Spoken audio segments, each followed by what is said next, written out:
தமிழ்நாட்டுல எல்லாமே சேஞ்ச் ஆயிடுச்சு. உங்க நகையையும் சேஞ்ச் பண்ணுங்க. உங்க பழைய நகைக்கு கிராமுக்கு 150 ரூபாய் கூடுதலா வாங்கி புது நகை எடுத்துக்கோங்க. அதே கம்மி சேதாரம் தான் உங்க லலிதால மட்டும்தான். ஆச்சி மசாலா. எந்த சமையலும் ருசி தேடும் ரகசியம் 20 ரூபாய். ஹாலிடேஸ்னாலே அது நம்ம ஜிடி ஹாலிடேஸ் தான். GT Holidays, South India's #1 travel brand. You know you are special when you're with GT Holidays.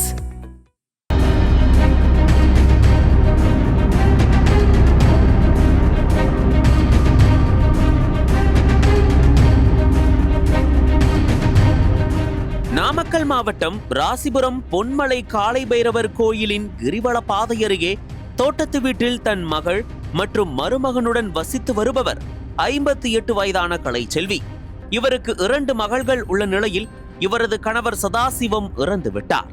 அதனைத் தொடர்ந்து 2 மகள்களையும் உள்ளூரிலேயே திருமணம் செய்து வைத்த கலைச்செல்வி தனது தோட்ட வீட்டுக்கு அருகிலேயே HN பிரிக்ஸ் என்ற ஹாலோ பிரிக்ஸ் தயாரிக்கும் நிறுவனத்தை மருமகன் மூலம் நடத்தி வருகிறார். சம்பவத்தன்று இரவு சுமார் 8 மணியளவில் வீட்டில் தனியாக இருந்த கலைச்செல்வி டிவியில் நாடகம் பார்த்து கொண்டிருந்த போது பின்புற தோட்ட வழியாக முகமூடி அணிந்த 2 கொள்ளையர்கள் உள்ளே நுழைந்தனர். கையில் இருந்த பொம்மையை கலைச்செல்வியின் நெற்றி பொட்டில் வைத்து மிரட்டி வீட்டில் எங்கெங்கு நகைகள் உள்ளன என்று கேட்டுள்ளனர். அதன் பிறகு பயந்து போன கலைச்செல்வியை பீரோ இருக்கும் அறைக்கு அழைத்து சென்ற கொள்ளையர்கள் நகைகள் மற்றும் பணத்தை எடுத்துக்கொண்டு கழுத்தில் அணிந்திருந்த செயினையும் கழற்றி தர சொல்லி மிரட்டியுள்ளனர். பின்னர் வீட்டிற்கு வெளியே வந்து ஜன்னல் வழியாக பொம்மையை உள்ளே நீட்டி போட்டு தள்ள முயன்றிருக்கின்றனர். சுதாரித்துக் கொண்ட கலைச்செல்வி உடனடியாக லைட்டை அணைத்ததால் கொள்ளையர்கள் அங்கிருந்து தப்பி ஓடியுள்ளனர். தகவலின் பேரில் சம்பவ இடத்திற்கு வந்த ராசிபுரம் டிஎஸ்பி விஜயகுமார், ராசிபுரம் ஆய்வாளர் நாகலட்சுமி, நாமகிரிப்பேட்டை ஆய்வாளர் சாந்தி ஆகியோர் கலைச்செல்வியிடம் தீவிர விசாரணை நடத்தினர். மேலும் 20க்கும் மேற்பட்ட போலீசார் சம்பவ இடத்தில் டார்ச் லைட் உதவியுடன் தேடுதல் வேட்டையில் ஈடுபட்டனர்.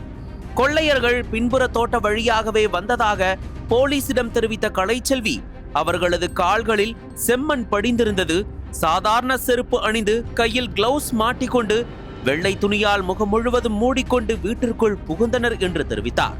மேலும் இவர்களில் ஒருவன் உள்ளூர்காரனாகத்தான் இருக்க வேண்டும் என்றும் சந்தேகித்துள்ளார். என்னுடைய செல்போனை கொள்ளையர்கள் எடுத்து சென்று விட்டனர். அதனால் யாருக்கும் என்னால் தகவல் தெரிவிக்க முடியவில்லை.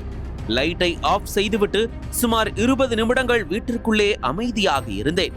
அதன் பிறகுதான் இருசக்கர வாகனத்தை எடுத்துக்கொண்டு மகள் வீட்டிற்கு சென்று நடந்தவற்றை கூறினேன்.